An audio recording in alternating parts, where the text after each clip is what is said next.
Gagal bobol rumah, maling apes terjepit pintu. Maling Kambuahan bernasib sial saat ingin membobol rumah. Niat mencuri di rumah korbannya malah gagal karena tertimpa pintu besi dan balok kayu hingga 5 jam. Kejadian ini menimpa BI 30 tahun saat beraksi di Kecamatan Tanjung Tiram, Kabupaten Batubara, Sumatera Utara. Maling ini terlihat kesakitan menahan karena pinggang hingga kakinya terjepit. Dilansir dari TKP Medan, terlihat residivis kasus serupa ini berulang kali mencoba menyelamatkan diri dari balok kayu dan besi yang menimpanya. Sialnya, upaya itu selalu gagal sampai akhirnya dia kepergok pemilik rumah dan berujung bui.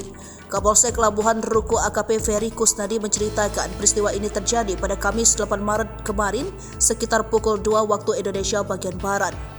Sebelum kejadian, maling ini sudah mencuri di rumah sebelahnya dengan cara memanjat lalu membongkar atap agar bisa masuk ke dalam rumah. Namun saat itu juga muncul niatnya mencuri di rumah yang membuatnya terjepit. Sebelum beraksi yang kedua kalinya, dia menyempatkan mengganjal pintu rumah korban dengan kayu balok supaya tidak tertutup.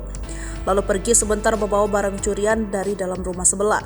Sekembalinya ke rumah yang sudah menjadi target dan pintunya sudah diganjal, dia mencoba masuk ke dalam untuk mencuri barang-barang berharga. Sialnya, baru kepala dan setengah badan masuk balok kayu yang mengganjal tadi jatuh dan menimpahnya. Karena kayu ganjal itu terjatuh, pintu besi sebelah puluhan kilogram itu juga menjepit tubuhnya hingga nyaris tewas. Polisi menjelaskan pemilik rumah baru menyadari ada maling terjepit pagi harinya. Kaget melihat ada seseorang kejepit, mereka langsung menghubungi kantor polisi agar bisa mengevakuasi.